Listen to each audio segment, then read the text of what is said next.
So good evening and welcome to tonight's event. We're joined by Professor George Pattison, theologian, philosopher, and one of the leading scholars in the works of Dostoevsky, as well as philosophers of existentialism such as Kierkegaard and Heidegger. This evening I'll be reading through some of the most famous scenes of Dostoevsky's work and asking Professor Pattison to comment on them. The three scenes will be from Raskolnikov's Confessions from Crime and Punishment, the execution scene from The Idiot, and the Grand Inquisitor from Brothers Karamazov. So if you'd like to join me in welcoming Professor George Pattison.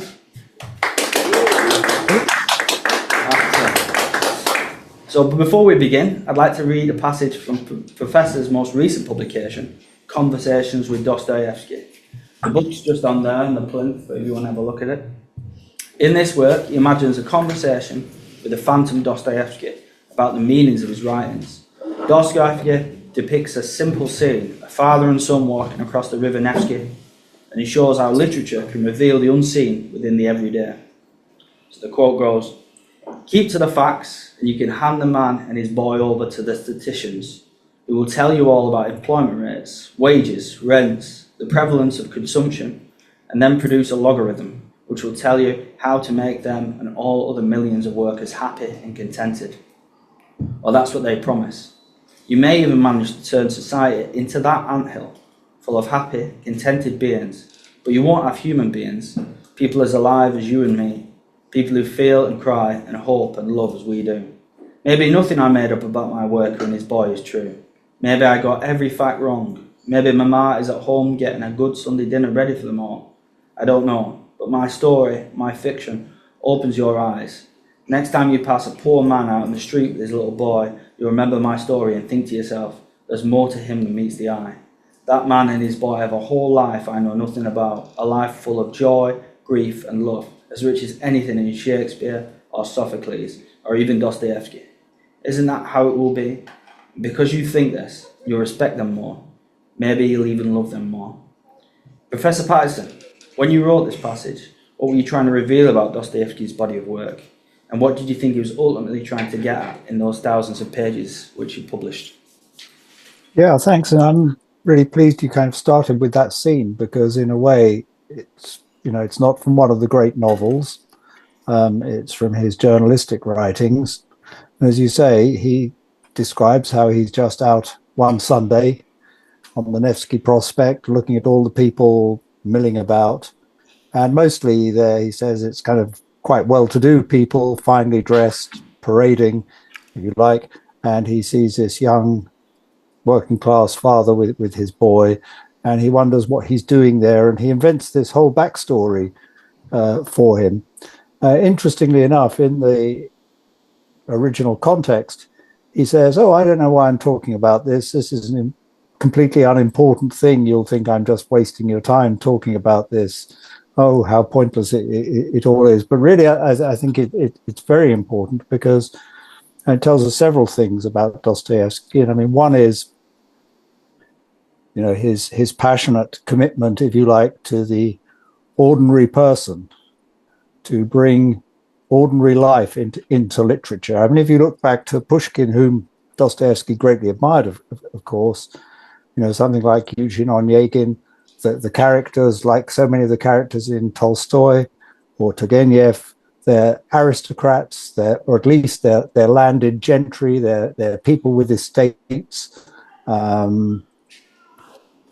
Whereas Dostoevsky wants to bring a different kind of social stratum into view, to discover, if you like, the common man for literature. And his commitment, if you like, is summed up in the saying, I can't offhand remember which character in which, I think it's the elder Zosima in the Brothers Karamazov, who says, "Even the lowest of the low is my brother, is my fellow man." And I think that's something Dostoevsky's wanting to bring to the surface. And of course, he learned that because, as you probably all know, he spent 4 years in a prison camp, living in barracks with peasant convicts who really were the lowest of the low in Russian society. I mean, not only were they peasants, effectively slaves, but these particular men, had committed the most terrible crimes. I mean, although Russia was generally regarded as being very backward in the 19th century, it didn't have the death penalty for many crimes which were capital crimes in Great Britain. So the people he was in prison with, people who had murdered their whole families, people who'd murdered many people. And so he saw that, the ordinary people at their worst, and yet he also felt he found a kind of human empathy, of human compassion, even sometimes a human kindness amongst the other prisoners that he never found in the people of his own background. So that there was kind of genuine humanity there that was simply being overlooked, if you like, both in literature and in Russian society's self-image. So that's one important thing. And I think the other important thing it shows is the power of fiction to convey truth. Because, clearly Dostoevsky knows that many of the things he's writing about never happened. I mean, though interestingly, a lot of scenes in the novel are actually based, in novels, are based on things he read in newspapers or things he knew about secondhand, which he takes and embroiders. But he's making stuff up all the time, and that's what a writer of fiction does. And yet he believed that through fiction, he was able to show something about the reality of Russian life, of human life, that a simple sociological study, for example, or a psychological study couldn't show.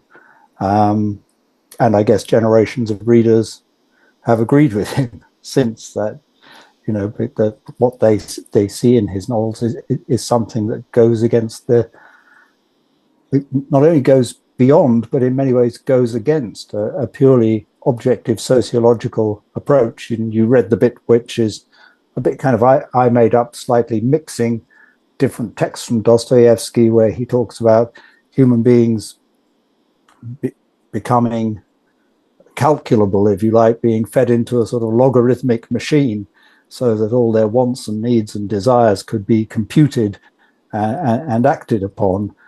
He actually does use that word logarithm. So I don't know if algorithms were around then, but he's making the word logarithms do the work that when we talk about algorithms and the internet, that's kind of what he's talking about, how our human speech and discourse can be quantified and objective and fed into a kind of calculating machine, and then, as it were, happiness distributed on a mathematical basis, which for Dostoevsky has nothing to do with real human beings and real human beings' passions and needs and desires. And that particular passage is from Notes from Underground.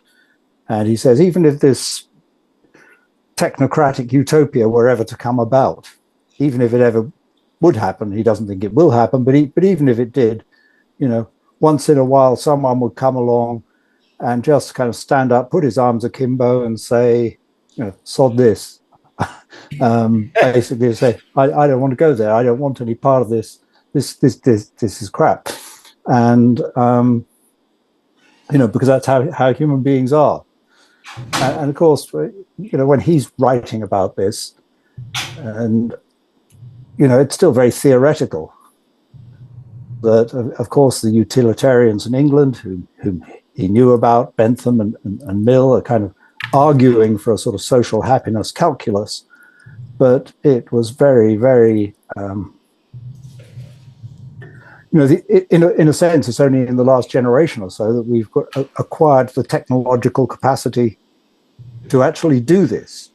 At the very end of the Soviet era, when the Russian economy was kind of going through the floor, and Gorbachev tried to set up a sort of big computer system in St. Petersburg that would register from all over Russia, the kinds of things people were buying in the shops, the kind of boots they wanted to have, and then, immediately pass the news on to the manufacturers who'd manufacture those kinds of boots. Because, of course, in the older Soviet Union, they just turned out the same kind of boots, and you didn't really have a choice. There's one kind of boots in the shops, and that's the kind of boots you have to buy.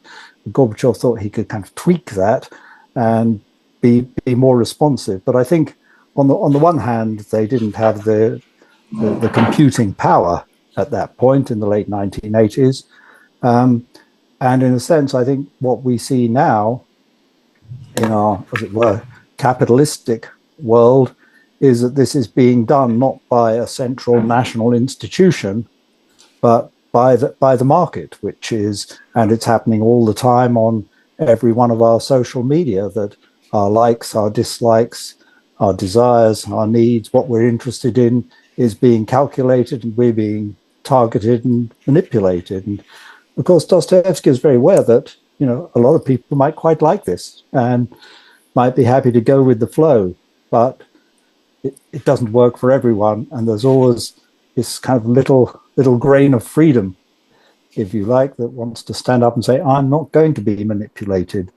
I can't be fitted into your system, even if it is a very flexible, sophisticated system, such as what we have today. Right. Okay. It's funny that you should describe it like that, because it feels very much or eerily similar to the same problems that we have today that he was fighting against, and he kind of resists a kind of reification of life. Mm-hmm.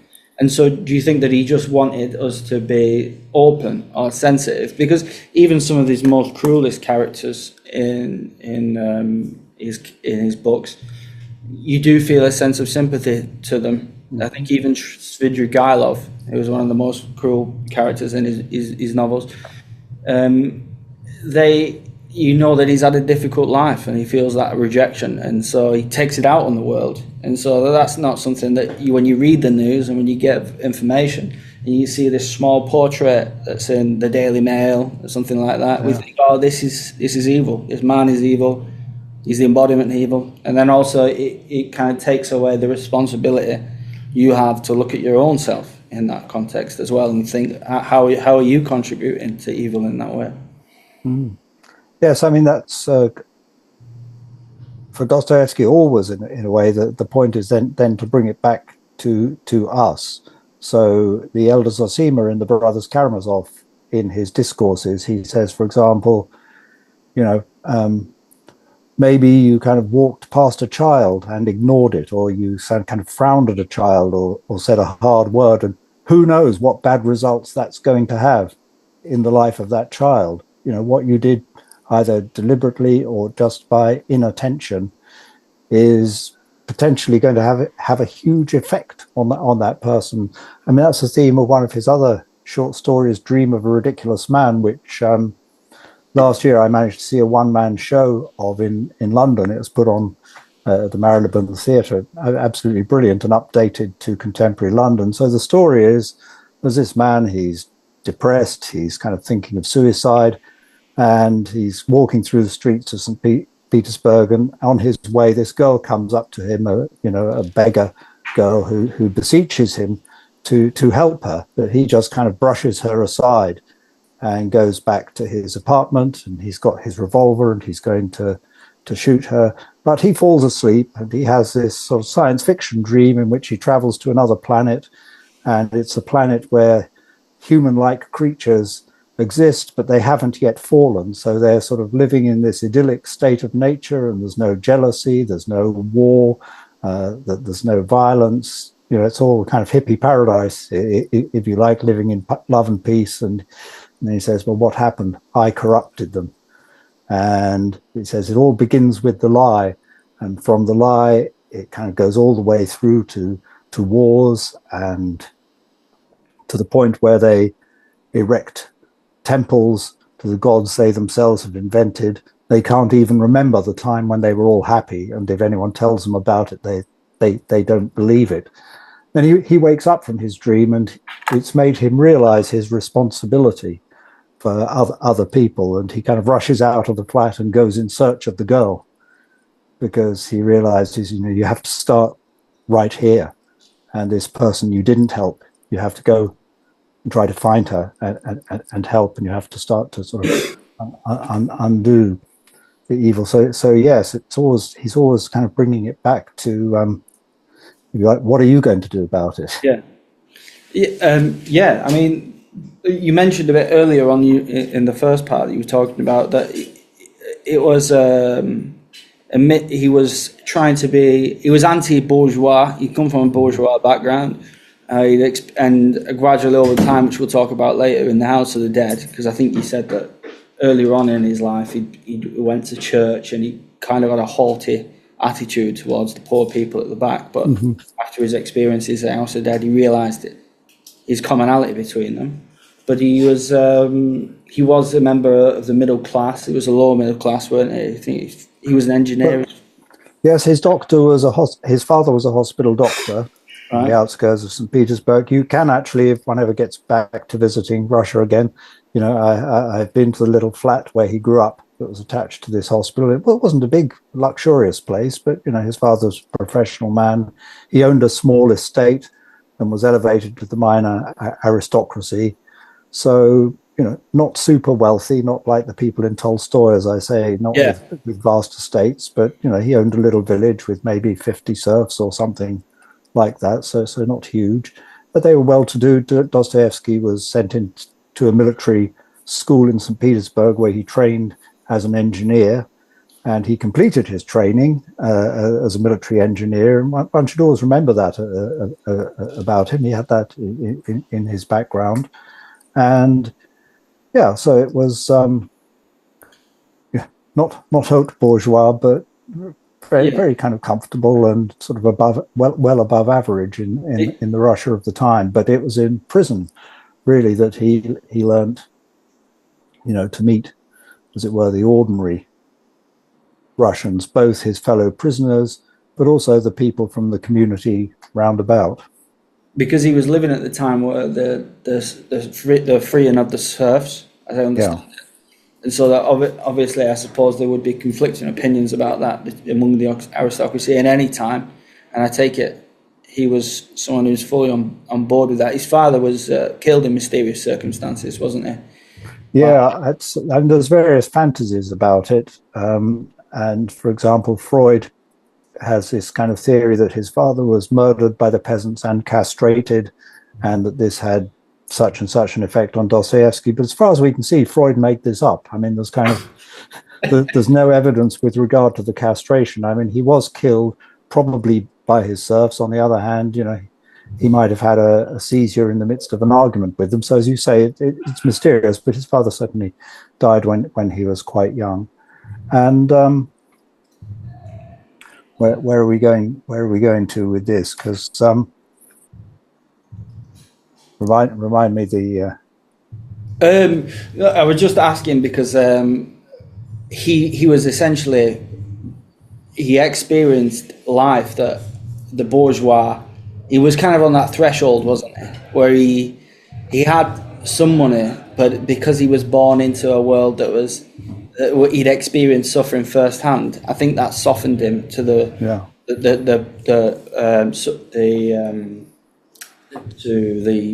proletariat or the people on the working classes. So, yeah, they weren't super comfortable. So one of his memories was when he went to this military school as a sort of adolescent.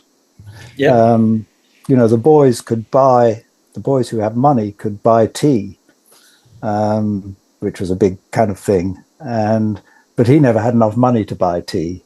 Right. So, you know, he was in what you might regard as a kind of elite school, but he was a poor boy relative to the other boys in the school, some of whom would have been from higher aristocratic backgrounds and would have kind of money to spend on tea, and doubtless when they got a bit older on other things as well. But he wasn't kind of in that bracket. So very aware, if you like, of kind of social hierarchies and their impacts on each other.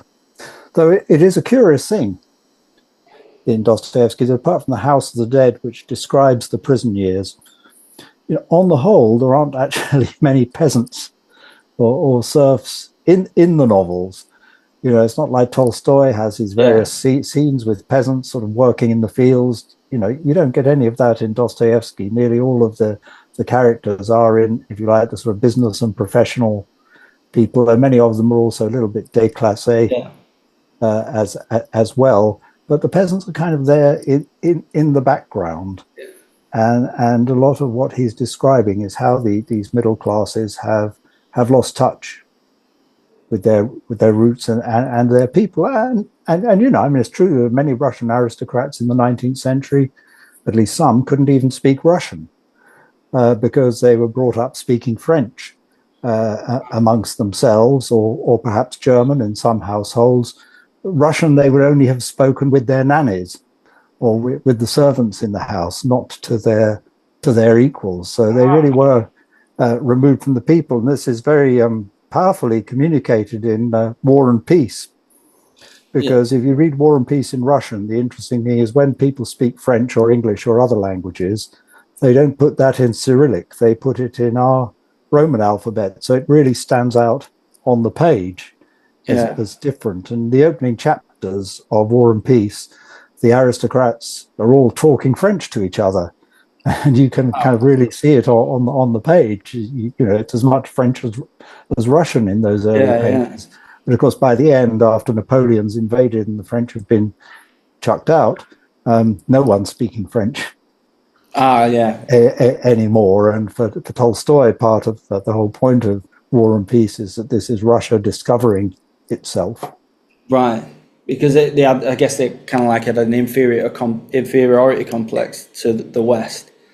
Well, I mean, this is an ongoing thing. I mean, it's very difficult. And, you know, maybe there's some Russians there, but I mean, Russians will talk about the West. Yeah. You can hardly have a conversation in a way without the West coming up in some shape or form. And that's been the case since the early 19th century. I mean, in a way, since the Tsar Peter, you know, really set about westernizing Russia and trying to make it part of Western Europe. And that sort of stamped itself. And so, I mean, Russia is, if you like, obsessed with the West, negatively or positively, in a way that we're not obsessed with Russia. I mean, for us, you know, Russia is a very interesting country and a different country, and we might be interested in the East, but if we say the East, we probably mean India or China, not Russia. So it's a very important discourse. And of course, Dostoevsky, going back to what we were saying before, sees this utilitarian, calculating, managerial, technocratic approach to social relations as very much an import from the West. This is part of the westernizing program, is the rationalization of society, both in terms of industry and technology.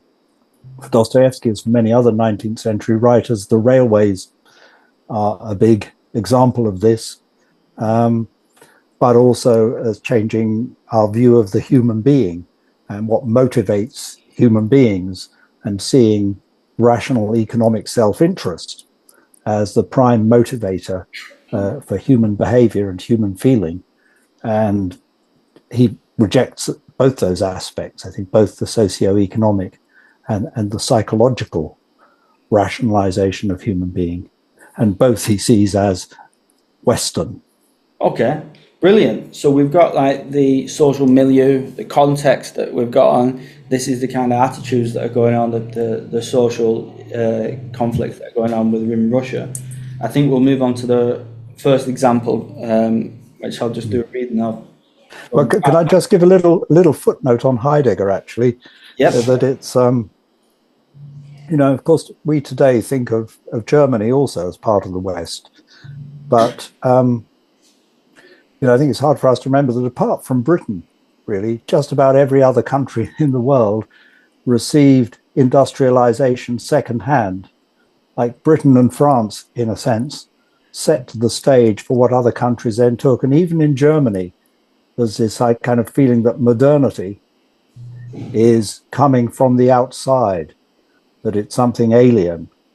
And I think that's why many Germans of Heidegger's generation were very receptive to Dostoevsky, because what his critique of the West very much fitted in with their critique of the modernization of society, the industrialization and rationalization of society. So there's a certain resonance there. But sorry, that was just a footnote.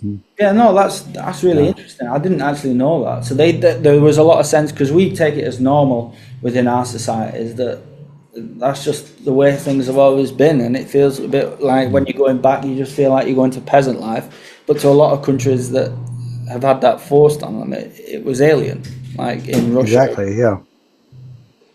Okay, well, yeah, I'll start with the first reading. So the first reading is from Crime and Punishment, and it's Raskolnikov's confession to Sonia. So earlier in the novel, we learn that Raskolnikov has written an essay arguing that the extraordinary individuals, he uses Napoleon as his example, should not be constrained by common law. Believing himself to be one of these extraordinary men, Raskolnikov murders an old pawnbroker. He thinks that by killing her, he will free the poor of St. Petersburg who are indebted to her, fund his own education, and contribute to society in ways that she did not. Yet for the 400 pages leading up to this moment, he has been racked by guilt, and when he finally confesses to Sonia, his abstract reasonings dissolve. He's confronted with the reality of his actions, and he realises that those moral boundaries he believed he could transcend still applied to him. So this is Raskolnikov. Listen, when I went to see that old woman that day, I only intended to conduct a rehearsal. You may as well be aware of that. And you killed her. You killed her. But I mean, what sort of killing was it? Is that the same way people kill? Do they go about it as I did that day? Sometime I'll tell you how I went about it. Did I really kill the old woman? No, it was myself I killed, not the old woman. I bumped myself off in one go, forever. And as for the old woman, it was the devil who killed her, not I. Enough, enough, Sonia, enough. Let me alone. Oh, what suffering. The words broke from Sonia in a tormented wail. Well, what should I do now? Tell me that. What should you do? She exclaimed, leaping up from her chair, eyes suddenly flashing. Get up. Go immediately from this very moment. Go and stand at the crossroads. Bow down. First kiss the ground that you have desecrated, and then bow to the whole world. Tell everyone out loud, I have killed. Then God will send you life again. So, Professor Pattison, how does this drama illustrate the gap between theory and reality? And why does Raskolnikov believe that by killing the old woman, he's actually killed himself? Well, I mean, these are big questions. And I think one of the things with interesting things in Crime and Punishment is we talked about the kind of English utilitarianism that, you know, some economists and sociologists in Russia were trying to take on board and apply to their own society. But what we see in Raskolnikov is a combination of this, if you like, with Nietzsche's idea of the Superman, the Übermensch. Of course, Dostoevsky is writing before Nietzsche, so when I say Nietzsche's idea, but it seems essentially similar. And just as you explained, for him, this is summed up in the figure of Napoleon, someone who, by at least a myth, kind of the myth of Napoleon, if you like, someone who, by his own will, completely redraws the map of Europe, establishes new royal dynasties in various countries, kind of changes everything. And according to Raskolnikov, you know, the great men of history have always done this. They've, well, you know, to use the phrase of one of our recent prime ministers, that they're rule makers, not rule takers. And just as for that prime minister, you know, Raskolnikov's project ends in tears as well. That he can't be the Superman he wants to be, that he doesn't have the will to carry it through. Now that kind of leaves open a question of interpretation, whether Dostoevsky is saying that it never can work for anyone because the idea of the Superman is intrinsically flawed. No one really is a Superman. Yeah. Everyone carries kind of vulnerabilities and neuroses and inhibitions and limitations. So it's not going to happen. Or whether he's just saying it doesn't happen in this particular case. In fact, I think as one goes through, you know, the other novels, it's clear that for Dostoevsky, in a sense, nobody can be that Superman, because trying to make your own willpower, if you like, the basis of your life is just an impossible project. As Sartre would say in Being and Nothingness, that, you know, according to Sartre, at least every one of us is striving to be our own God, to be the creators of our own life. But we're always going to fail, because in fact, we're not creators of our own lives. We are, you know, as Heidegger put it, thrown into the world, and we kind of wake up in the world with all sorts of stuff going on. You know, we didn't choose our parents, we didn't choose our bodies, we didn't choose what color hair we have, we didn't choose what point in history we were going to be born into, and you know, we have to work out who we are in the midst of all this thrownness, and one can never, as it were, go back to the beginning and rewrite one's own script from point zero, because that's unattainable. So that Raskolnikov's, you know, project is basically flawed. To your point about why he says he killed himself, I think it's a kind of very interesting thing. I remember vividly actually hearing, I think, or seeing on television, I think, an interview with an American veteran of the invasion of Iraq. And he was talking about how the first time he killed someone in combat, he killed something in himself. And when you've done that, you know, you kind of throw a switch. Now, not everyone who has experienced that would say that, but I think Dostoevsky is touching on something very, very deep here.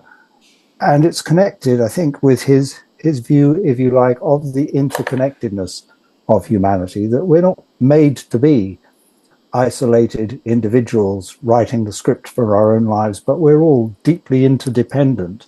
And I think that there's that quality of interdependence that he found amongst the peasants that he got to know in prison, that people had different kinds of personal boundaries, that the boundaries between people were more fluid. And there was that sort of experience of a collective humanity. And there is a Russian word for this, sabornost, which they would argue, which literally just means sa, together, like in our compassion, being together. There's a kind of togetherness about being human that's fundamental. So if you kill another human being, you are indeed killing part of yourself. It may be a part of yourself you don't recognize or acknowledge or haven't known about till that point.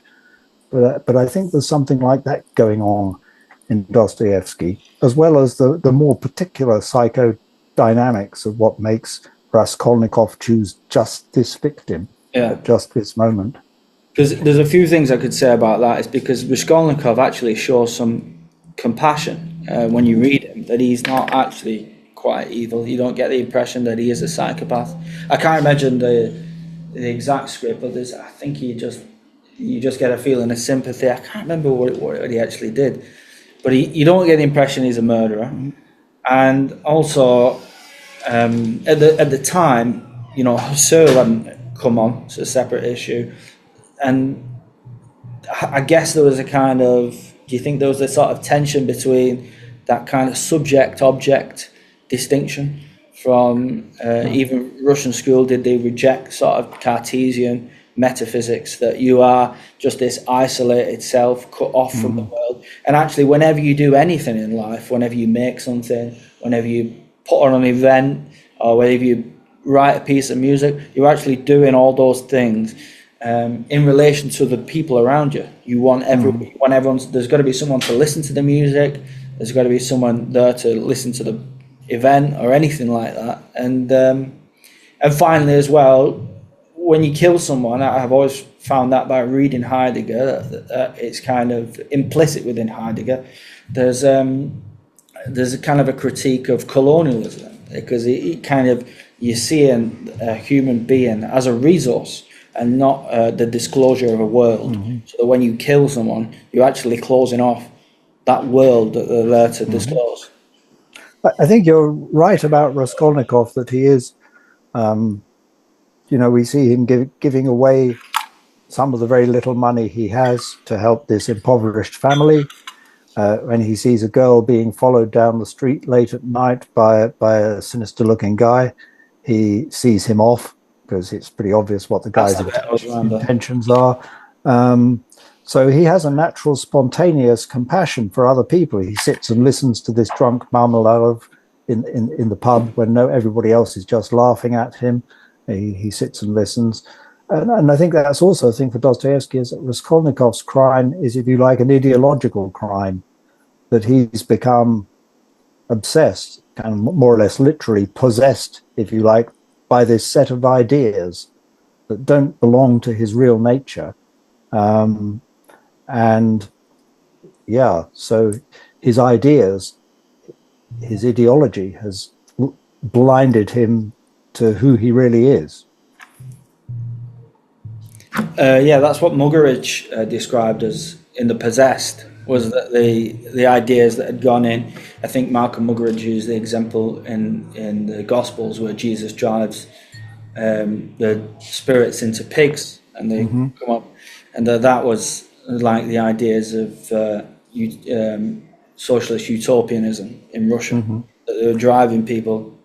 That the road to hell was paved with sort of good intentions in that sense. And well, it's interesting you say that, because it's exactly that parable or that story of where Jesus drives the spirits from this possessed man into a herd of pigs that Dostoevsky takes as the motto for his novel Demons, which is also translated as The Possessed or the Devils, which portrays a group of nihilistic revolutionaries who are trying to create mayhem, basically, in this small provincial town. Well, they do create mayhem. They kind of burn part of it down. They commit several murders, and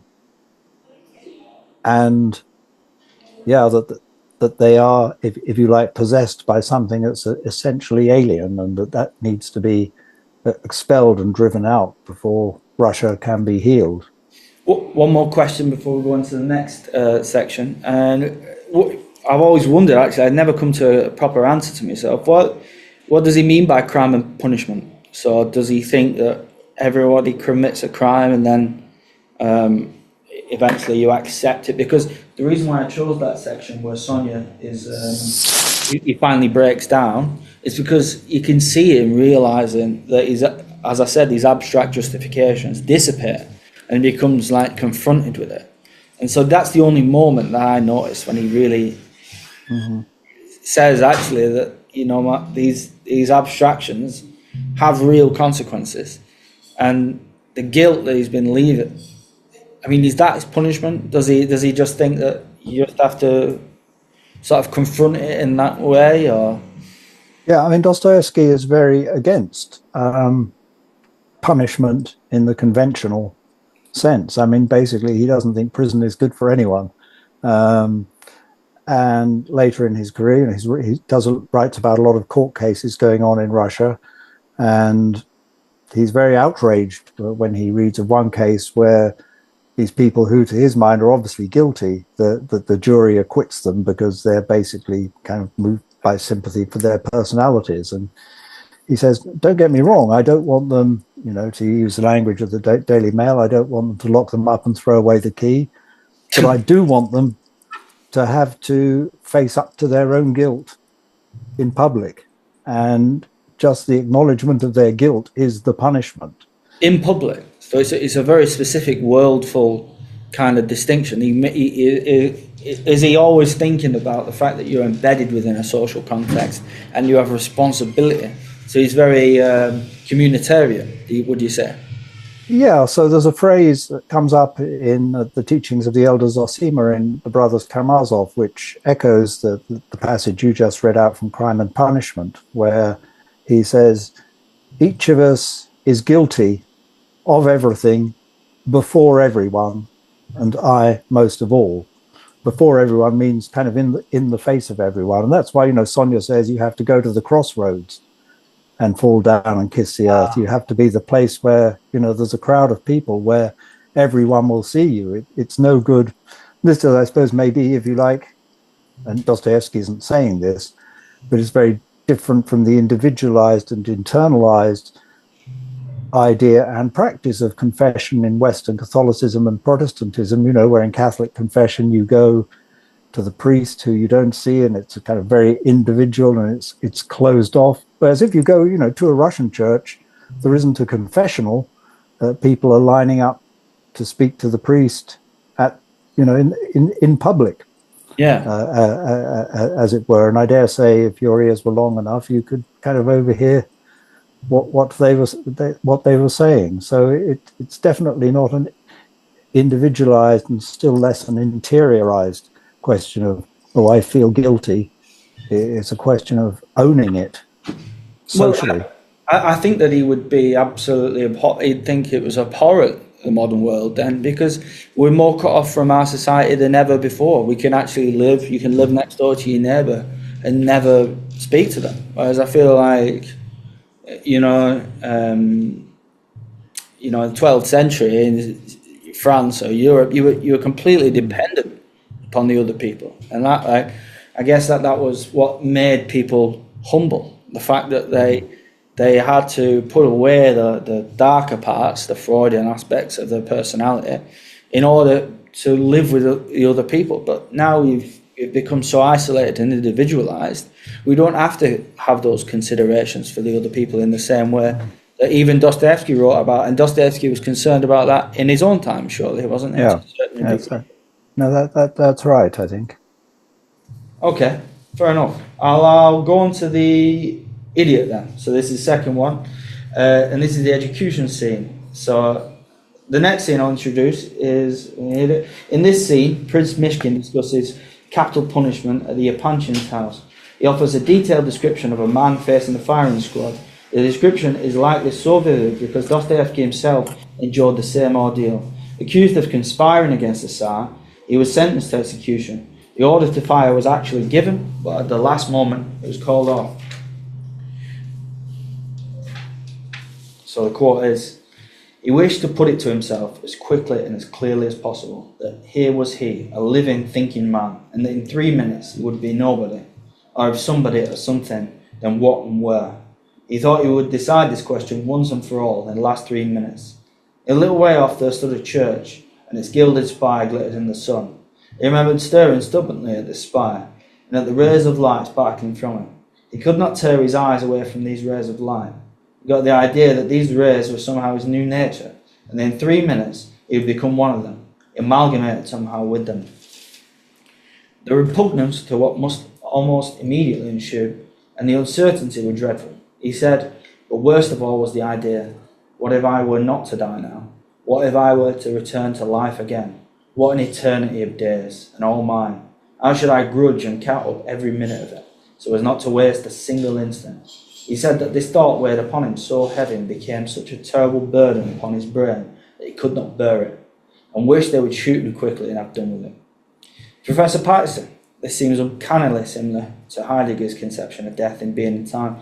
So I wondered if you could talk about the parallels between the two, because in this sense, he is looking at his own life as an individual and see that he could be responsible. And at that moment when he thinks about what it would be like to live every day, knowing that your life is your own and you're ultimately responsible for your actions, he'd rather die. Yeah.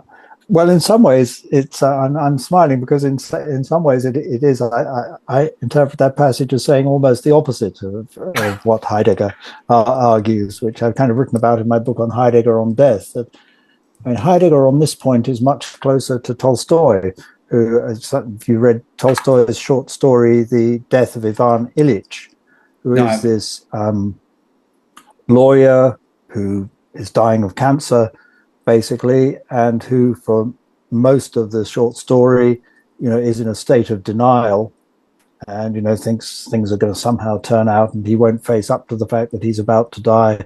And then in the very last scene, he does, as it were, recognize it, and he faces up to it and he accepts it, and he experiences this sort of intense joy as he passes beyond this life into the next, which is and Heidegger cites this in a footnote in Being and Time. So, and this is very like the unshakable joy in the face of the confrontation with death that Heidegger writes about. Of course, if you carried on reading the passage you just read from, Prince Mushkin is telling this story about a man he knew who had this experience to this family, the Apanchin girls, and they're all listening agog. And he breaks off mid-sentence, like where you stopped. And there's a kind of pause, and then they say, well, what happened next? What did the man do? Did he live like that with that intensity? And he said, "Oh no, he didn't. No, he just ended up like everybody else, And after a while, that and I think for me, in a way, that's being in time. There is this sort of heroism of the confrontation with death. It's written in the decade after the First World War, and this kind of idea of running towards death, as the German phrase literally has it. Some people think is taken from sort of military expressions from the Western Front, and it's very much this idealization of a certain kind of valor, looking death in the eye and running towards it. And in a way, Dostoevsky says, well, you can't, because we just don't. And, that death is this terrible alternative thing, and there's nothing heroic or good about it. So you think Dostoevsky would fundamentally disagree with Sartre and people like that, and he would think that actually, like what Dr. Johnson says in History of Rasselas, is that be wary of metaphysicians. They reason like the gods, but they live like men. Yeah, I think again, it goes back to what we were saying before, that with being and time, Heidegger's the authentic person who takes upon himself the knowledge of his mortality, is once again a highly individuated person. Indeed, Heidegger says that this facing up to death is the most individuating thing there is. And although such a person like you and me is thrown into the world, they didn't create themselves from the beginning, but they find themselves in being and having to deal with it. Nevertheless, it's a kind of taking command of your own life, of your own death, of all of it, that betrays, if you like, this another version of the Superman myth. And I think Dostoevsky doesn't accept that we all, in the face of death, we don't need superhuman heroism. We just need compassion and someone to be there with us. Yeah, because Simone Weil and Iris Murdoch said the self was the fat, greedy self. Mm-hmm. That actually your identity was nothing really. I mean, I guess he's taken slightly from Heidegger and the East, that the self is an illusion. So that the kind of assertion of your own identity in society and communities is itself kind of driven by conflict, because you're not taking into consideration like how you are embedded. I mean, everything that you do is shared by all those around us. Yes. I mean, I think later Heidegger takes a slightly different slant. So he gives this lecture when he goes back in the early 1960s to this village where he grew up called Meskirch in the Black Forest. And he says, the first thing I noticed coming into the town today, which is different from when I was growing up here in the 19th century, is, the television aerials. Everyone's got a television. So, even in this idyllic little village in the Black Forest, everybody is caught up in the network of global technology, that it's not the same tradition.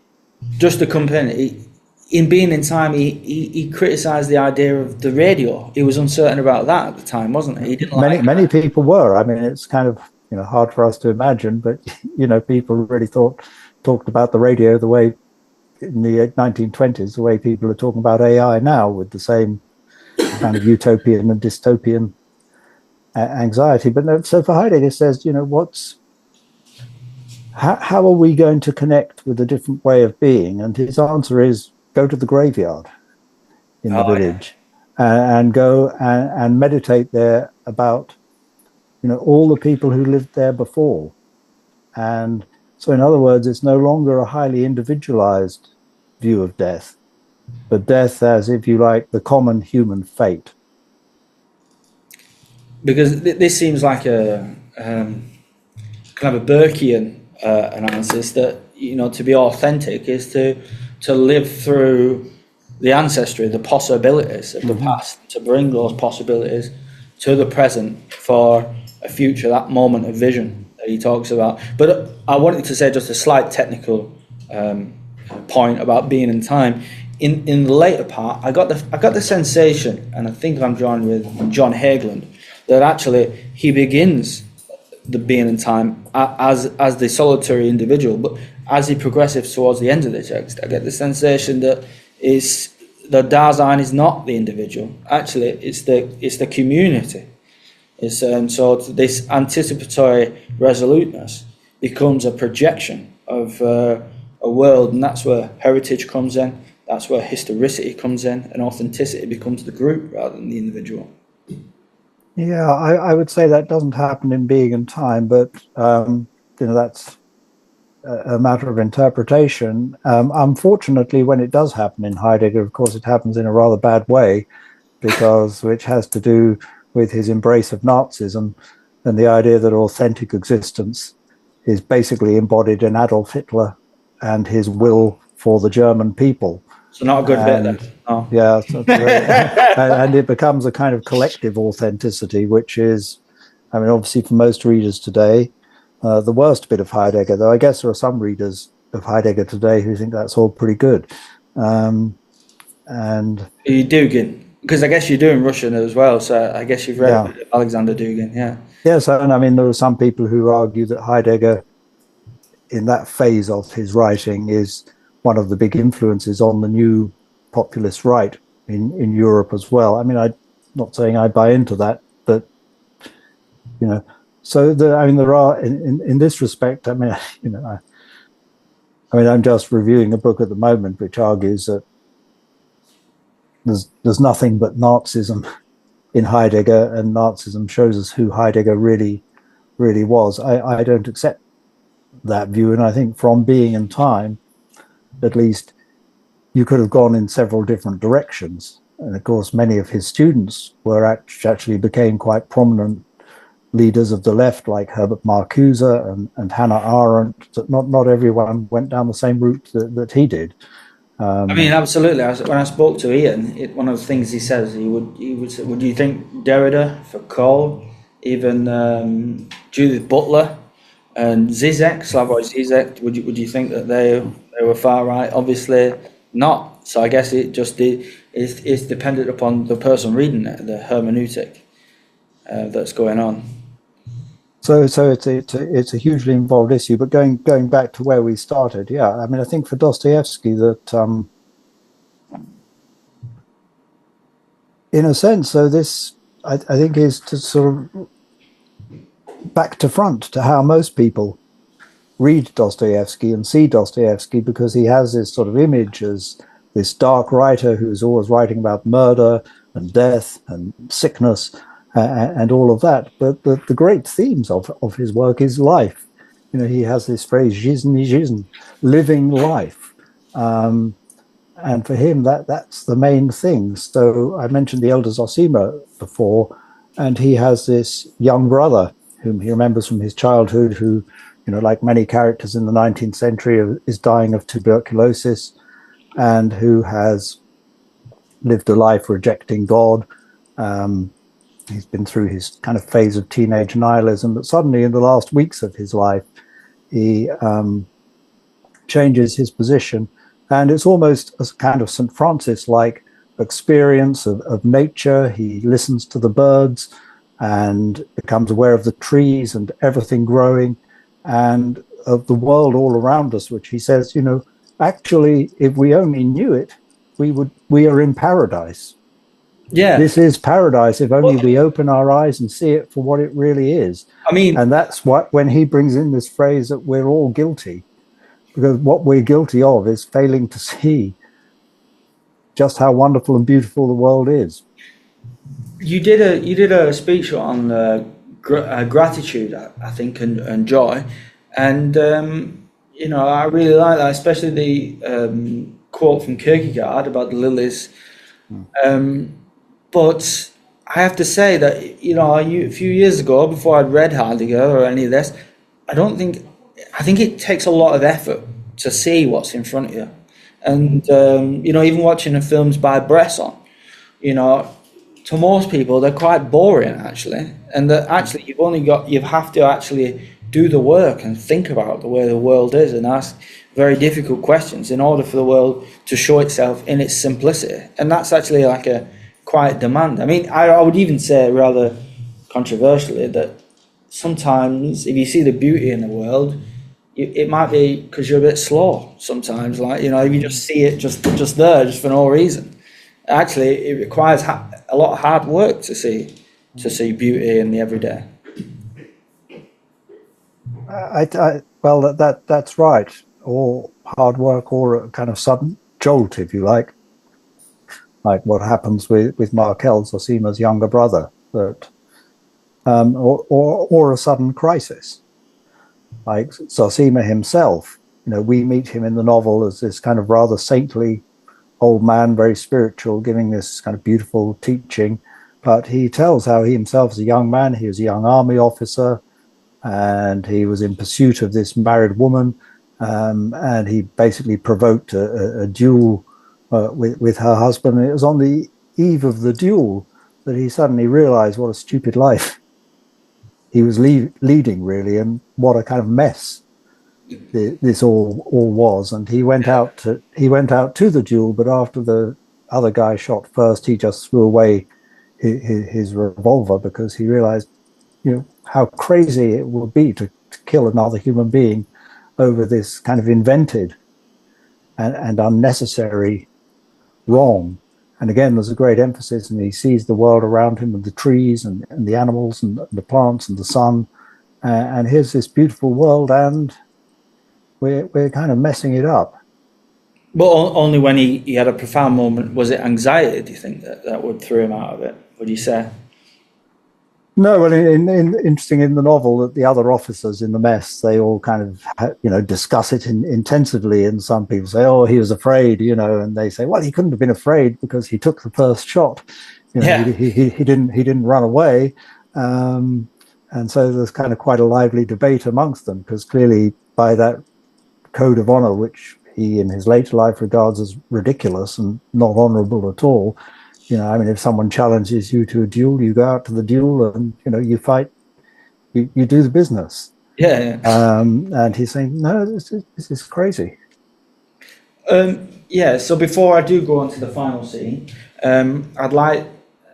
Rowan Williams, I found a good interpretation of Prince Mishkin from The Idiot. Mm. And he decided that Prince Mishkin is actually the evil character because of his purity, that he kind of just opens himself up to every situation. He accepts everybody exactly as they are, and he leaves behind a massive trail of chaos wherever he goes. Yeah. He kind of like makes difficulty just through purity. He makes everybody look bad, for one, and his actions kind of rub up against the fabric of the reality around him. He doesn't change. I don't know if he changes anything. I'm not too sure.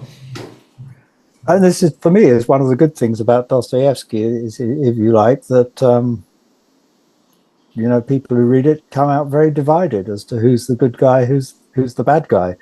I mean, you know, Raskolnikov, we come across as a very tortured character, and, you know, someone who kills two old women with an axe. You know, not a good guy, really. Oh, no.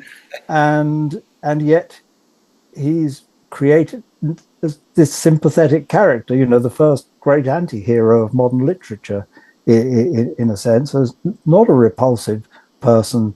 You know, how does that happen? So, and people can react very differently to that. And of course, particularly when we come to the religious figures in Dostoevsky, like Prince Mushkin or the elder Zosima, you know, critics have gone very different ways, I suppose, in the West, for much of the 20th century at least.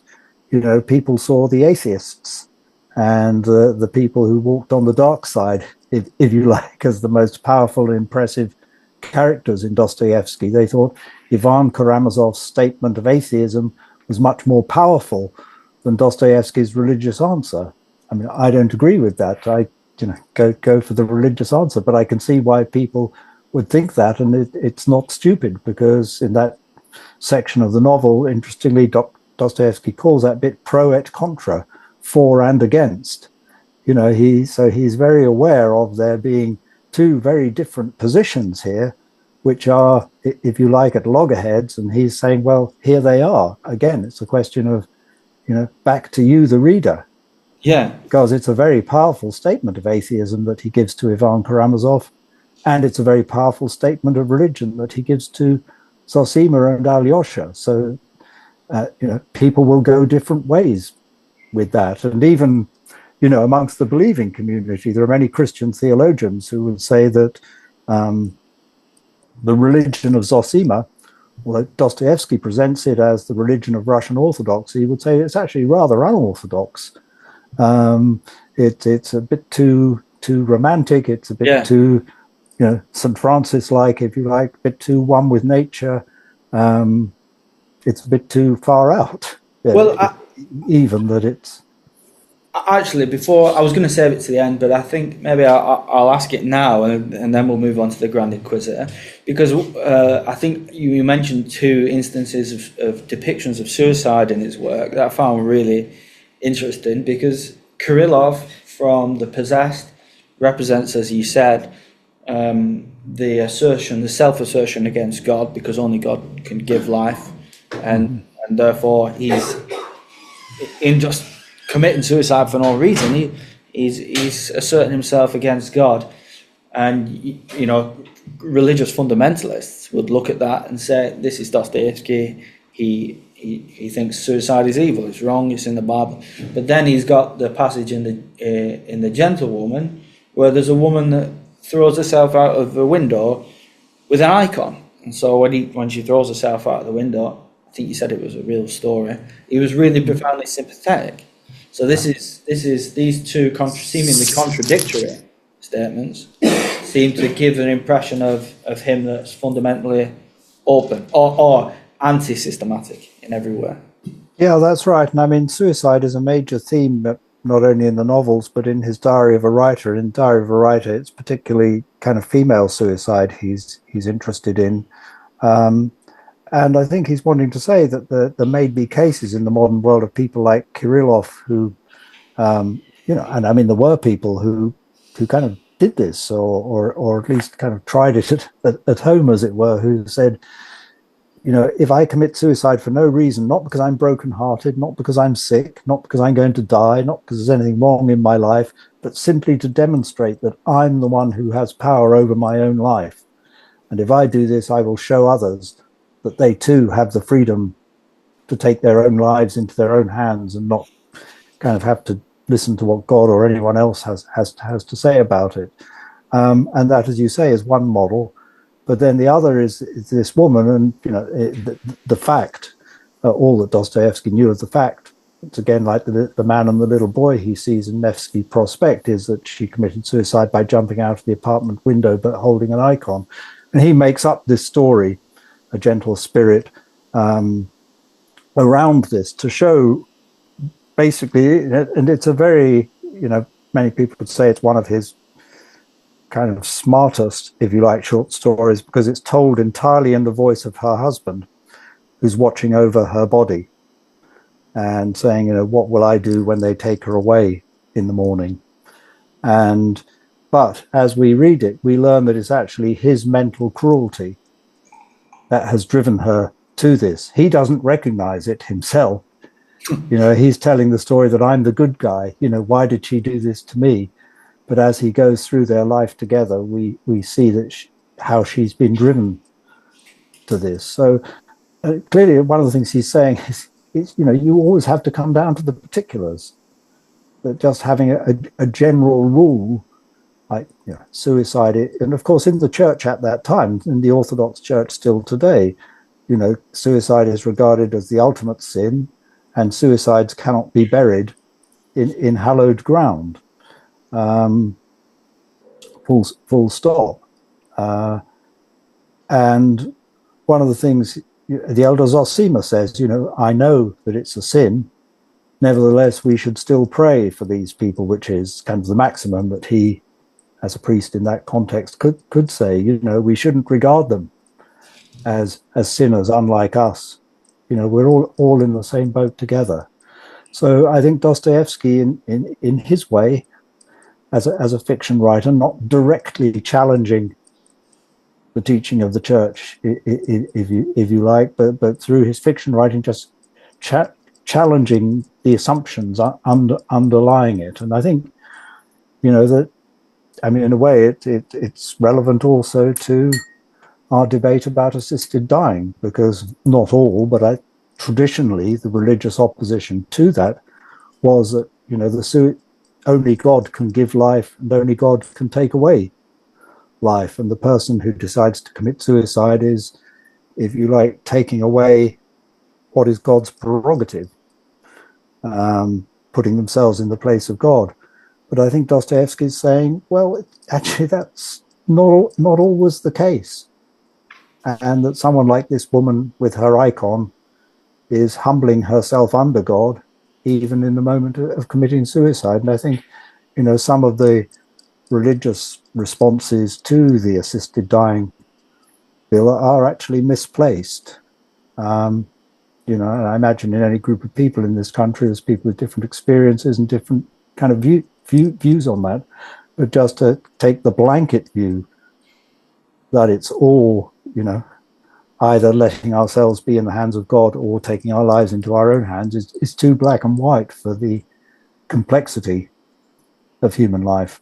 And that's why I love that first passage so much, because it shows you that, even in that simple act of that man and his child walking along the river Nevsky, there's a whole story there that you can't really see. And often you're presented with, sorry to jump about a bit, but Dreyfus's criticisms of the internet is that the whole world just appears as information, and so that you only get this very paper thin perspective on things, and you you make judgments according to that. And I think a lot of those judgments are self-serving as well. There was one more thing, just a brief one. I think it's a big topic before I go on to this quickly, but if, for instance, that he has this openness, then what's left in Scripture for you to abide by? What is he saying? Is this the point where we realise he's not actually a Christian? He just would, like you said, rather side with Christ than if Christ was outside the truth, he'd rather side with Christ, so that it is flexible. Or yeah, well, I haven't seen it myself, because when I visited the Dostoevsky Museum in St. Petersburg, it was a way for conservation. But one of the objects that's kind of kept from his life is the New Testament that he was given when he was sent to prison. It was the only thing they were allowed to read. So he had this copy of the New Testament, but he wasn't allowed to have a pencil or paper or anything. He wasn't allowed to write. But you can see the underlinings that he did with his fingernails, and markings and little rubbings in the text, so people can kind of see the bits of the text that mattered most to him. And kind of what mattered most to him, everyone really agrees, is the Gospel of John. And it's the Gospel of John that gives him the motto for the brothers Karamazov, which is, unless a grain of wheat falls in the ground and dies, it remains a single grain. But if it falls in the ground and dies, it grows up and brings forth fruit 100-fold, which is, again, very much what we've been talking about, how the grain of wheat tries to remain a single thing and to keep itself, it has to go into the earth and it has to dissolve and it has to break up in order for the new life to come out. And Dostoevsky was, in a sense, that was officially at least his only reading for 4 years. Although while he was in prison, in fact, the doctor got him a couple of Dickens novels that he was able to read. But, so he was really soaked in the New Testament, and especially, and this, hugely influenced the way I think he imagined the world afterwards. But certain biblical figures are hugely important for him, not least, he writes in Brothers Karamazov about the figure of Job, the man in the Old Testament who's afflicted with all manner of sufferings. His children are killed, he's kind of sick and ill, and he loses all his wealth and money, and yet he's not aware of having done anything wrong, and he's the kind of first person, if you like, that we have a record of saying, why me? God, I haven't deserved all this. Why should this happen to me? And the book of Job is this kind of long cry of complaint, really, to say this is unfair. Life is unfair. It's wrong. And that was kind of a very important text for Dostoevsky as well. So yeah, well, I think we're probably going to come on to some of these questions with your next question. Absolutely. Really. Yeah. So our final scene from the Grand Inquisitor, from the Brothers Karamazov. So one of the brothers in the novel, Ivan Karamazov, is a rationalist, recounts a poem to his brother Alyosha, a young monk. The poem depicts Christ's return to the world during the Spanish Inquisition in the 16th century Seville. The poem, the Grand Inquisitor, chastises Christ for rejecting the devil's temptations in the wilderness and for choosing freedom over comfort. He argues that Jesus has bestowed a cruel gift upon us, that people would rather be fed and ruled than free. Christ would have accepted the devil's offer. He could have accepted the devil's offer by turning stones into bread and ended hunger, and by taking worldly power and giving humanity its eternal comfort. But he refused. This is the Grand Inquisitor. Nothing has ever been more insufferable for man and for human society than freedom. But you see these stones in this bare, scorching desert, turn them into bread, and mankind will run after you like sheep, grateful and obedient, through eternally trembling, lest you withdraw your hand or your love cease for them. But you did not want to deprive man of freedom, and rejected the offer. For what sort of freedom is it, you reasoned, if obedience is brought with loaves of bread? No science will give them bread as long as they remain free, but in the end they will lay their freedom at your feet and say to us, better you enslave us, but free us. The Inquisitor claims that this was Christ's mistake. People cannot bear freedom. In rejecting the devil's offers, Christ has condemned humanity to perpetual anxiety and suffering. The Church, he says, has relieved us of this demand by siding with the devil, by giving the people exactly what they want: bread, order, and obedience, but not freedom. So, Professor Pattison, why is it that Christ's freedom is preferable to the Inquisitor's security? Yeah. Well, I mean, I think it is, but it's but again, I'd imagine so. Yeah. there's a question of not all Dostoevsky's readers think this. Kind of on just this point, you see the portrayal again. It's like you were saying before about Rowan Williams's view of Prince Myshkin. I mean, for some people, Prince Myshkin is a kind of Christ figure. He is what Christ would be like if he returned to the world today, a kind of simpleton that everybody laughs at. In fact, many years ago, I was in a seminar with Paul Ricoeur, and in answer to a question, he said, well, if Christ returned to the world today, it would be in the shape of Dostoevsky's Prince Myshkin or Shakespeare's Poor Tom from King Lear. That it would be, everyone would think this guy's crazy. So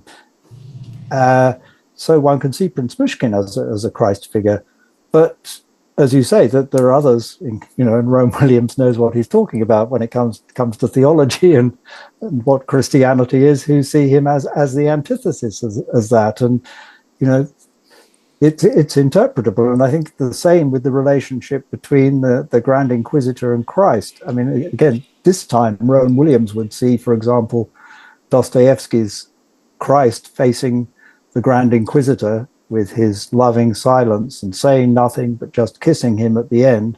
He sees that as an incarnational movement away from theorizing and arguing and ideas towards physical communion with the other person, responding to an argument with a kiss.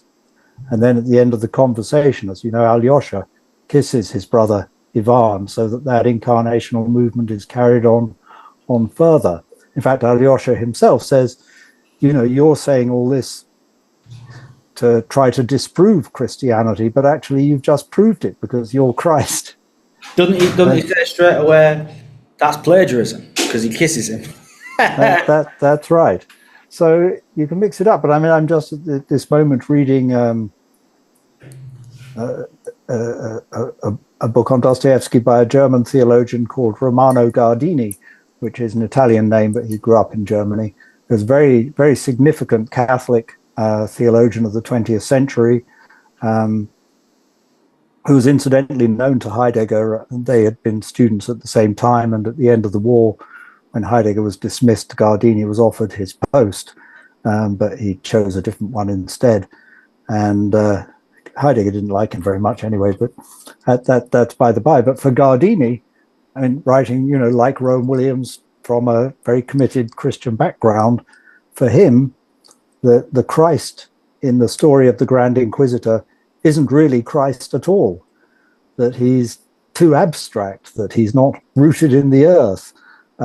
He doesn't connect to the people, and he's just an idea, and he's only, as it were, brought in to prove the Grand Inquisitor right, because in the sense Christ has nothing to say back to the Grand Inquisitor. And for Gardini, and the Grand Inquisitor is just, if you like, again, Ivan's alter ego, this kind of idea of the self that can become sovereign not only over itself, but in this case over society as well, and lead society through its strong willpower. So, I'm inclined to see, if you like, to give a positive reading both to the Christ of the Grand Inquisitor and to Prince Myshkin. But each of these figures is interpretable, and I think that's part of the power of Dostoevsky, is he doesn't give us one-dimensional figures that you can say this is the good guy, that's the bad guy. That it's more complicated than that. And there's a recent Russian television adaptation of the Brothers Karamazov, which in some ways is very good. They have done big television productions of all the major novels in recent years, and the best one, I think, is The Idiot. The worst one's Kurosawa. Was it Kurosawa? No, it's a contemporary Russian TV series, and The Idiot is kind of just wonderfully acted.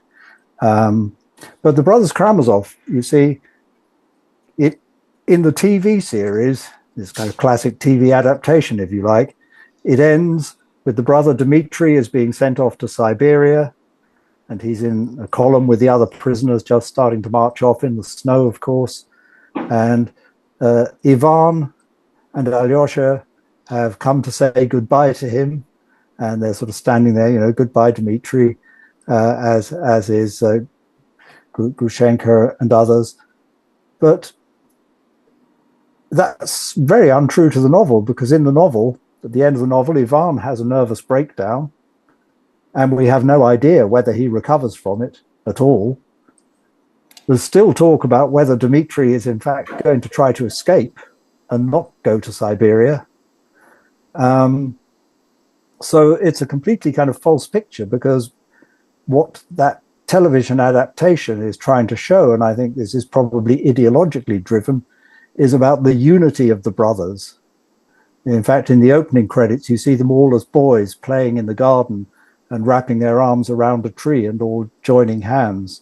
So it's wanting to show the, if you like, indissoluble unity of the brothers. And of course, this phrase brothers has in Russia, a bit like in Islam, a particular kind of connotation. It's we Russians, we brothers. And so I think the television adaptation is kind of wanting to put forward this theme of brotherhood. Whereas at the end of the actual novel, as I say, we don't know what's going to happen to any of them. We don't know whether Dmitri is going to go to prison. We don't know if Ivan's going to recover, and if he does, what's he going to be like? So it's all still up in the air. Is that because it was supposed to be a 900-page introduction to the full works, but he died, didn't he, before? Is that the reason? Well, that's true. And there's speculation about what would have happened since, and he did give out various ideas to people. He said, this is what's going to happen. But I don't think we can rely on that, because, one knows from Dostoevsky's notebooks that he often changed his mind completely in the process of developing a novel. And I'm sure lots of people who've done any creative writing will find this, that you've got this character and you want the character to do this or that, but somehow they escape from your hands and they start out behaving differently, or you discover a new character who comes in and who messes everything about. So we know that happened with Dostoevsky. You mentioned Prince Myshkin in the original notebooks. In the first drafts of The Idiot, Prince Myshkin was going to be an evil seducer, a kind of Richard III type character. And that sort of completely flipped by the time he wrote the actual novel. So I think, although Dostoevsky didn't go on to write the next volume, we just have to take the text we've got. So, because Alyosha, I don't know if you could offer some, in the end, he renounces his monkhood, doesn't he? Well, the elder Zosima says, Alyosha wants to be a monk. He wants to live in the monastery and to live by the ideals that Zosima lives by. And Zosima himself says, no, you've got to go out into the world and you've got to try to realize these ideals in the world. It's all very well, being holy behind the walls of the monastery, but you've got to make it happen out in the world. Well, and so there's again, it's very interpretable. So what we see him doing when he leaves the monastery is he gathers this group of boys who'd originally, he'd come across them when they were fighting in the street, and they were all pelting this other boy with stones. And they sort of said, why are you doing that? And he brings about reconciliation between these groups of boys, and the boy who's being pelted with stones is, again, dying of tuberculosis.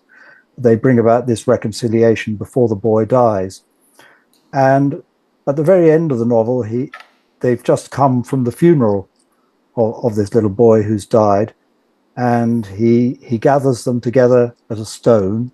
I'll come back to the stone in a moment, and gives a speech in which he says, whatever happens to you in life, remember this thing that you did here and this good deed and the love that you showed him and that he showed you. And if you remember that, that'll keep you on the right path through your life.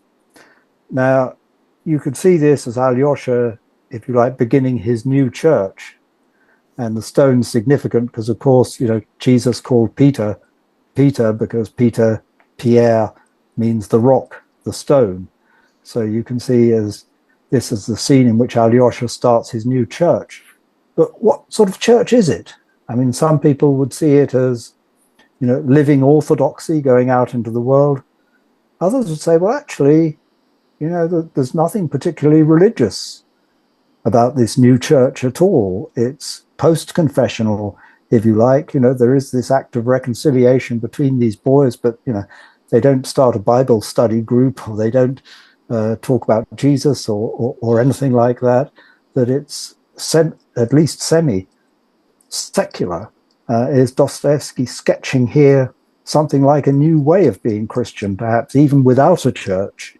Again, it's open to interpretation. Yeah, but I'm really glad that you mentioned that, because that's actually the point that I wanted to finish on.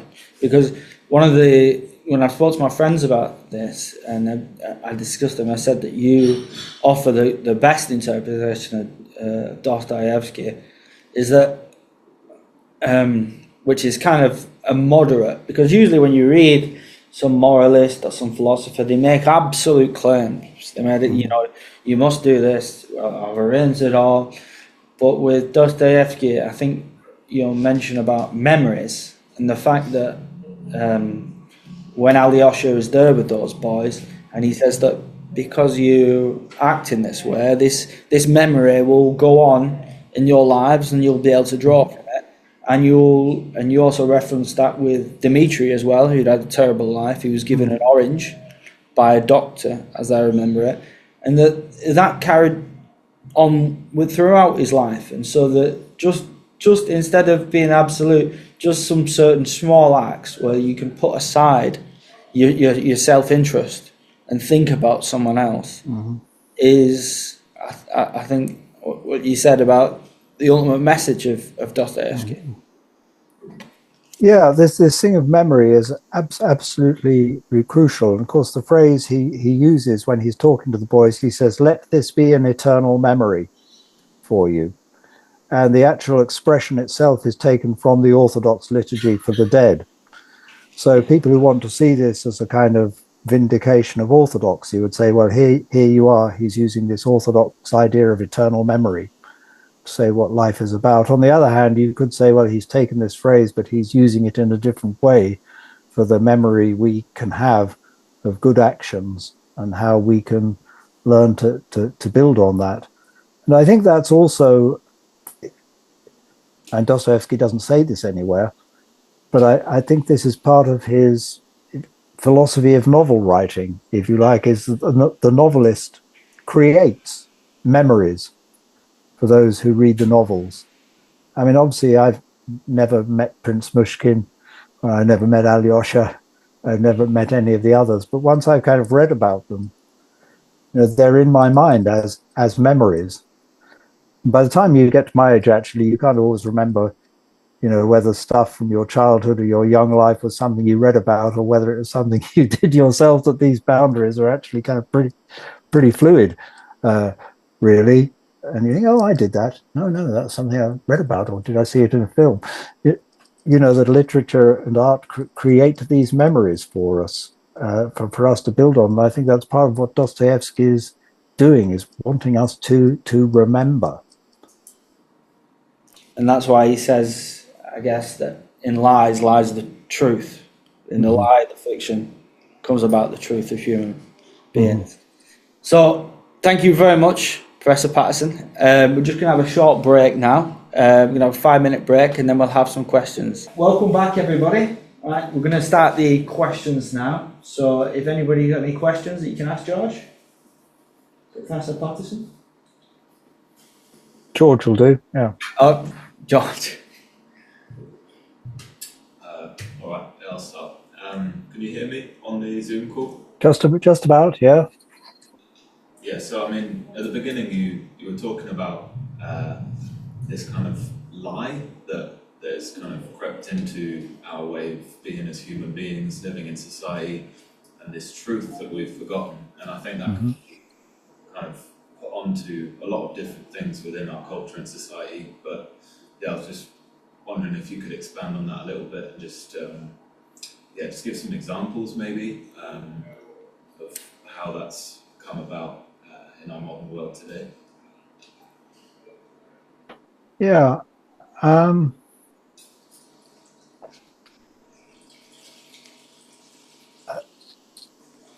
I think for Dostoevsky's generation, maybe for Dostoevsky himself, you know, there was still this idea that you could sort of see the peasants were living the kind of life that people have been living, you know, since time immemorial, living simply on the land, subsistence farming, living in the kind of family and large, what was called the sort of the primitive Russian commune, nothing to do with communism, but the kind of village where everybody was interrelated.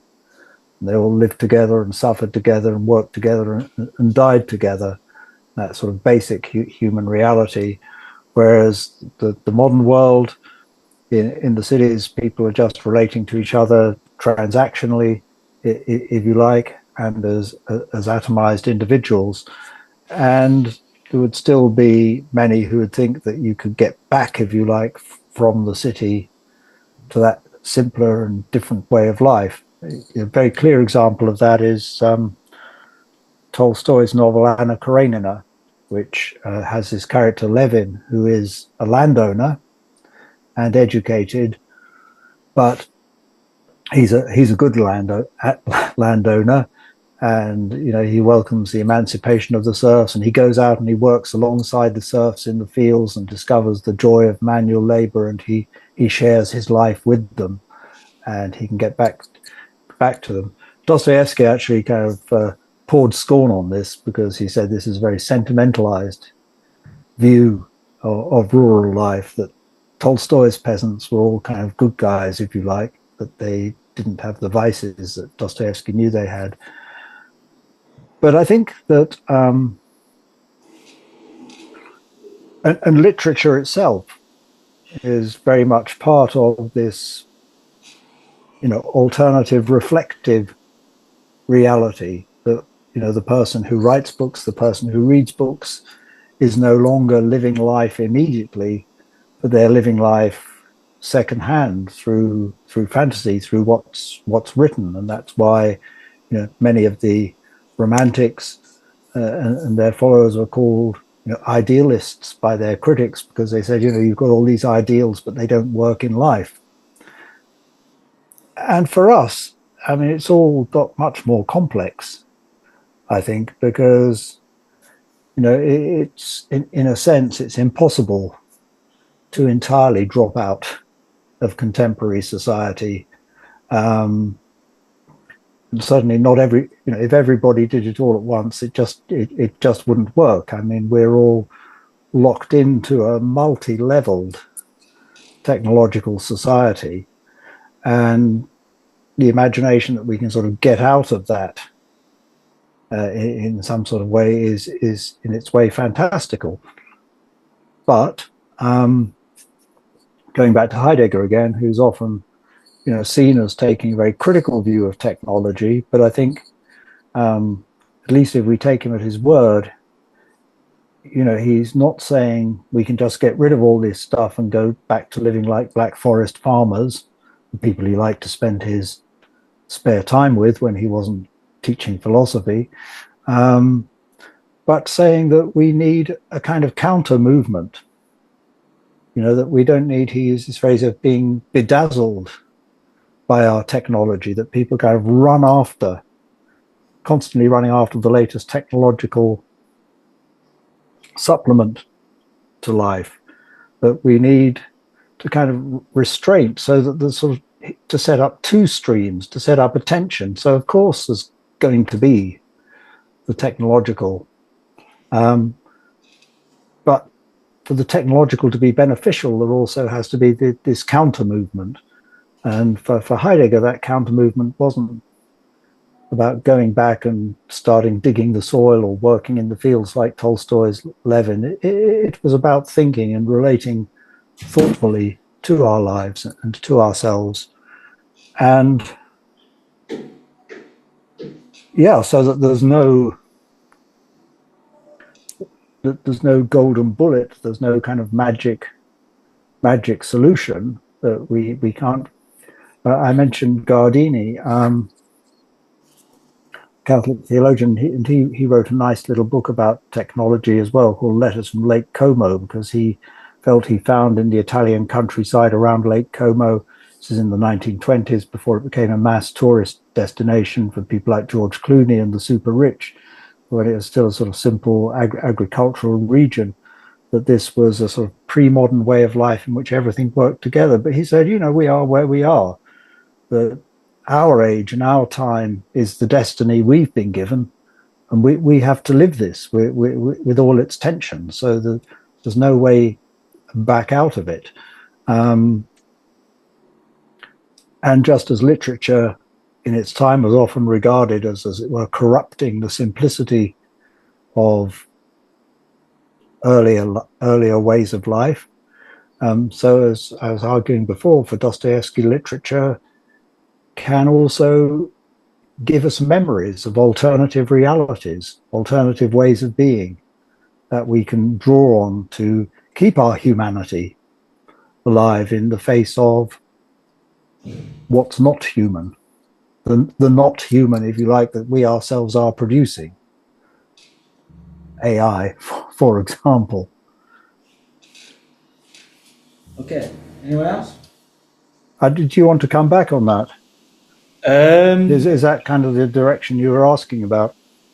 Yeah, I mean, I guess it was, but I mean, I guess it's quite difficult to know what like truth is, or what we should be doing as humans, or we should be kind of positioning ourselves. And obviously, in the modern world, there is a lot of kind of distractions and things that have caused us to become misaligned. But yeah, I don't know. It's a tricky one. I'm just kind of wondering whether there is kind of a path that we should be on as humans, what is truth, or whether it is kind of always evolving and subjective and just a product of the time we're in. Yeah, I mean, clearly both for certain kinds of idealists and for certain kinds of empiricists or scientists, there is a truth that's kind of fixed, that's out there, and we somehow have to find it. But I think that in practice, certainly And this is partly what I find in Dostoevsky. I don't know whether Dostoevsky would have agreed with it or not, but that the truth isn't something out there. The truth is what emerges when we're talking together. It emerges dialogically through what we come to agree is important and valuable. As those of you who've read Heidegger will know, Heidegger has this interesting take on truth, which he has this Greek word for truth, aletheia, which he calls unconcealment. But there's a Russian religious writer called Florensky, who lived in the early 20th century, who also did this aletheia, but for him, the lethe bit had to do not with concealment, but with the river of Lethe. That in Greek mythology, the dead crossed the river of Lethe, which was the river of forgetfulness. So when they passed from this life, they forgot everything that had happened to them in this life as they went into the realm of the dead. And so for Florensky, aletheia is remembering. It's working against forgetfulness, that all the time we are exposed, if you like, to forgetfulness. We're undergoing forgetfulness. We're forgetting about each other. We're forgetting what matters. We're forgetting who we are. We're forgetting things. And the practice of truth is the practice of remembering. And I find that very, very, very helpful. Can I just add to that question? Yeah. Maybe rather than focusing on the truth side, like what is the lie? Like what are the lies that we're believing that are leading us astray? I didn't quite get that. He's asking what the lies are. He wants to focus on not the aspects of truth, but the aspects of lie. The lethe. Yeah. I mean, I suppose the lie in that context, but then becomes, what causes us to forget, which might be also what causes us not to see, not to take attention of. And I can't immediately find an example. Many of the political debates, people kind of get caught up about one issue or another, which becomes a matter of principle, and then you forget about the human realities behind it. And the lie then is forgetting the human reality. Yeah, thank you. Okay, thank you. Any other questions? I'll ask one. Hi George, can you hear me? Hi.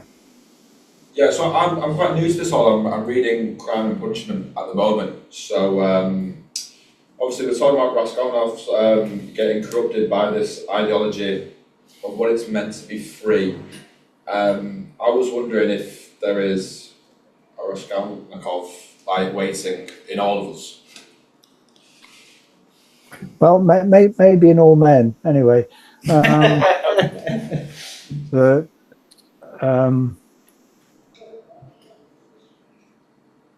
Yeah, and I think that's kind of part of the power of this novel is that, as George was saying, is that, in some ways,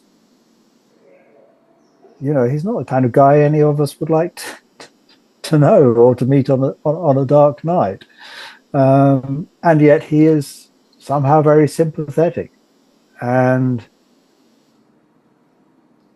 of course, he is also reacting to a huge pressure in his life. There's an interesting essay by the psychoanalyst R.D. Laing, Ronnie Laing, in his little book, The Divided Self, which was a sort of cult classic in the 1960s when I was a student. And he points out the importance, I don't know how far you've got in the novel, of this letter Raskolnikov received from his mother. Yeah, I've looked at that bit now. Yeah, and And she says, you know, oh, Rodion, you know, we've made all these sacrifices for you to go to university and you've dropped out of university. And now because you haven't got a good job and you're not able to help us out, your sister's going to have to marry this dreadful guy to save the family. And that he's someone who's being put under huge moral pressure to be different from how he is. And he doesn't like that. And he wants to get in control of it. So, Dostoevsky, and there is one aspect, as I was saying, where I think, his motivation is ideological, but as it were, that ideological catches, it gets a grip because it meets this psychological scenario in himself. It seems like a way out for his impossible situation. And interestingly for Lang, whereas Brothers Karamazov goes into the difficult territory of parricide and of everyone wanting to kill their father, which is what kind of Freud picked up on, the Oedipus complex, the man who kills his father and marries his mother. That for Lang, in the case of Raskolnikov, it's in a way something even more terrible. It's kind of matricide, because the person he goes to kill after, in this situation of pressure being exerted by his mother, whom he at the same time loves, of course, as he goes out and kills an old woman. And that's pretty dark. But so the ideology and the psychology sort of meet up, and that's, a way, another of Dostoevsky's great strengths is he says, on the one hand, that what matters is not just the ideologies, but how the ideologies get lived out by people and how they make people behave, or how they allow people to behave in certain ways. You follow with that? I'm with that. Is there anyone any more questions? You won't buy. I've got one, George. What I found fascinating about Dostoevsky was that I don't know if it's a little known fact, but he was part of the Petrushevsky circle when he was younger, so that he was a revolutionary socialist. And up until one point, which he got sent to prison for, it was this prison moment when he saw the people, I think he described in the House of the Dead, that he saw something that could not be quantified, something that could not be arranged by some kind of human system of organisation. And that stripped him away of his kind of revolutionary ideas, and it was kind of a transformative experience for him. Could you just talk a bit about that and what you thought about it? Yeah, I mean, there's Dostoevsky's change of opinions that happened while he was in prison was kind of complex, and there's, he doesn't give a detailed autobiographical account. So again, different people have guessed different things about it. But I think there's several dimensions. One is he went there, as you say, as a political prisoner, along with the other political prisoners, and they, their ideal was to change Russia for the better and to introduce liberal ideas and freedom and to liberate the people. And then when he got to prison, he just discovered that the peasant prisoners, absolutely despised all the politicos and wouldn't have anything to do with them and didn't care for their ideas and weren't interested in being liberated in the way that they wanted to liberate them. So that was one kind of aspect of it, I think. But the other was that he also, as I mentioned before, he discovered in the prisoners a kind of humanity that you wouldn't have guessed at from their exterior, if you like, and even sometimes a kind of tenderness, because they were aware through their own experience of the fear and the suffering that each other were undergoing. But also beyond that, the sort of attitude, one thing that really impressed him was when the people round about and the peasants who met them on the way would always be charitable towards the prisoners and they called them unfortunates, because from the point of view of the peasants, their life was pretty miserable. You know, they could understand that a man would go off and get drunk, that he'd do something stupid, fight someone, kill someone, or that he'd rob because of poverty. And, you know, some people got caught and some didn't. And the one who got caught went to prison, so that they were not, you know, and this is kind of so different, if you like, from the perception of, if you like, criminals in our own society, at least in certain sections of the press, you know, to say, you know, the Daily Mail again, that, you know, that these are, everyone who goes to prison is a bad guy, lock them up, throw away the key. Why don't we sentence them to twice as long? You know, that there's a very kind of judgmental attitude that, you know, we're all being too soft on these criminals. But what Dostoevsky found amongst the peasants, as I say, was a compassion for the criminals, that they're actually not worse than we are. You know, it's this sort of idea of there but for fortune, go you and I. You know, what if things have been slightly different in our lives, who knows what we might have done or where we might have ended up. And that's not down to our virtue or because we're so good, but because we're fortunate.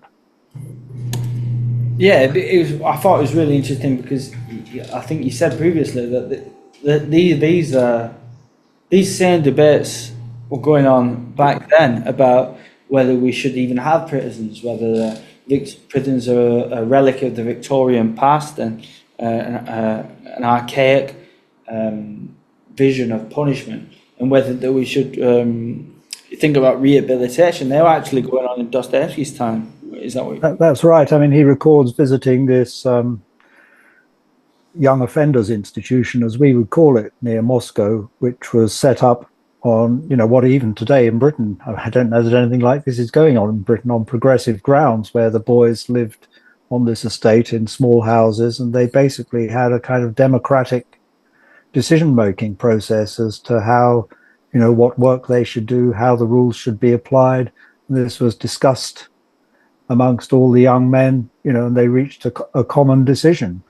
And part of the point of that, I guess, was to give people the experience of having a shared responsibility, knowing it to each other. And Dostoevsky is very impressed with that and with the results. Instead of just punishing them, as it were, give them the opportunity to experience responsibility. Yeah, brilliant. It's just that whenever someone interprets Dostoevsky, they always seem as quite radical, but I like your reading that he seems quite sensitive, and the issues in the way that you portray them don't really seem to have changed that much. No, well, again, the you know, in the novel, say, the Crime and Punishment. Sorry, not Crime and Punishment. The brothers Karamazov, when Dmitri is put on trial for murder of his father, and Dostoevsky has a lot of fun, basically satirizing the defense lawyer's position, who says, you know, of course he killed his father because he was such a bad father and the circumstances were so grim that it's just natural that someone should react in the way. And of course he hasn't actually killed his father anyway, that he's not guilty, but he sort of comes up with this thing that he did kill his father, but he's not to blame.